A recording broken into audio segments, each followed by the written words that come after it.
Hello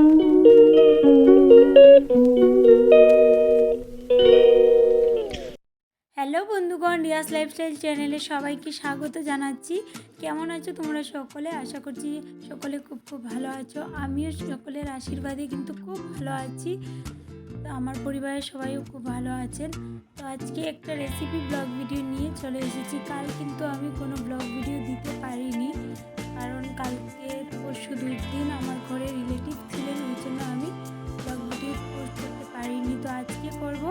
তোমরা title thumbnail দেখে বুঝতে পারছো যে কী রেসিপি ভিডিও আজকে করব। আমি মটরশুঁটি দিয়ে ডিম কারি রেসিপি। তো দেখো এখানে সব কিছু যা যা লাগে রেডি করে নিয়েছি। ওইদিকে আলুটাকে ভেজে নিয়েছি।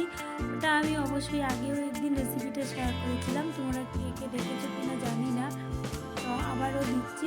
প্রতিনিয়ত যেহেতু আমাদেরকে ভিডিও পোস্ট করতে হবে, ওই জন্য দেখো এদিকে সব কিছু যা যা মানে ডিম কারি, মটরশুঁটি দিয়ে ডিম কারি করতে যা যা লাগে সব কিছু রেডি করে নিয়েছি। বলতে পারিনি কারণ তাড়াহুড়োতে ভয়েস কভার বসাচ্ছিলাম। এখানে দেখো কড়াইতে গরম হয়ে গেছে তেলটা বসিয়েছিলাম, গরম হয়ে গেছে সেটা বলতে ভুলে গেছি। এখানে পেঁয়াজ, রসুন, আদা, টমেটো, কাঁচা লঙ্কা, তেজপাতা, তারপর সব মশলা দিয়ে দিয়েছি। দিয়ে এগুলোকে ভালোভাবে কষিয়ে নিতে হবে। আর এদিকে ডিমগুলোকেও ফ্রাই করে রেখে দিয়েছি, সেদ্ধ করে ফ্রাই করে নিয়েছি। আর ওইদিকে আলুও ফ্রাই করে নিয়েছি। আর এটা না, এই রেসিপিটা আমার খুবই প্রিয়। তোমাদের কার কার প্রিয় জানিও। আমি না 2 দিন থেকে তেমনভাবে ভিডিও দেখতে পারিনি। টুকটাক দেখেছি, কয়েকজনার দেখেছি, যার দেখেছি। আর যার দেখিনি অবশ্যই দেখে নেবো, কারণ আমি কিন্তু এই সপ্তাহে টাইমও দিতে পারিনি তেমনভাবে। দেখো এখানে আমার কষানো হয়ে গেছে। কষানো হয়ে যাওয়ার পর দেখো মটরশুঁটিগুলো রেখেছিলাম রেডি করে, সেগুলোও দিয়ে দিলাম।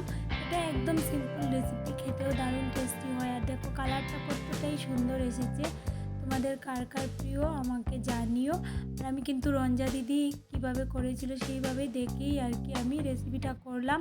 তো রঞ্জা দিদির কাছ থেকে আমি অনেক কিছু রান্না শিখতে পারছি, বা আমার সোমা দিদির কাছ থেকেও রান্নাগুলো শিখতে পারছি, বা আমার শতাব্দী দিদি, অনেক দিদিরা আছে যারা রান্নার রেসিপি ভিডিও বানায়। তো ওদের কাছ থেকেও আমি এগুলো দেখে শিখছি। এদিকে আমি কিন্তু সামান্য পরিমাণে জল দিয়ে দিয়েছি কষানোর জন্য। কষানো কমপ্লিট হয়ে গেছে, মানে মশলাটার কাঁচা গন্ধ সরে যাওয়ার জন্য সামান্য পরিমাণে জল দিয়ে দিয়েছি। আর এদিকে ওই জলেই আমি গ্রেভিটা রেখে দিব। এদিকে আলুটাও দিয়ে দিয়েছি, ডিমটাও দিয়ে দিয়েছি, দেখাতে পারিনি।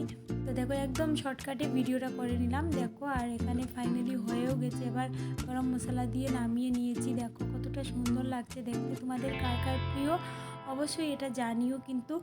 আর আমি যদিও মানে তেমনভাবে ভিডিও পোস্ট করতে পারছি না, কালকে আমি পোস্ট করতে পারিনি, ঘরে অনেক রিলেটিভ ছিলেন, ওই জন্য রান্না করতে রান্না তো আমি করিনি, হাজব্যান্ড করেছিল। আমার হাজব্যান্ডই রান্না করে, মানে যখন রিলেটিভ কেউ আসে। তো তারপরও মানে একটা তো পরিশ্রম আছে, ওই জন্য আমি ভিডিও এডিট করার টাইম পাইনি। আমার আজকের ভিডিওটা কেমন লাগলো জানিও। টাটা সবাইকে।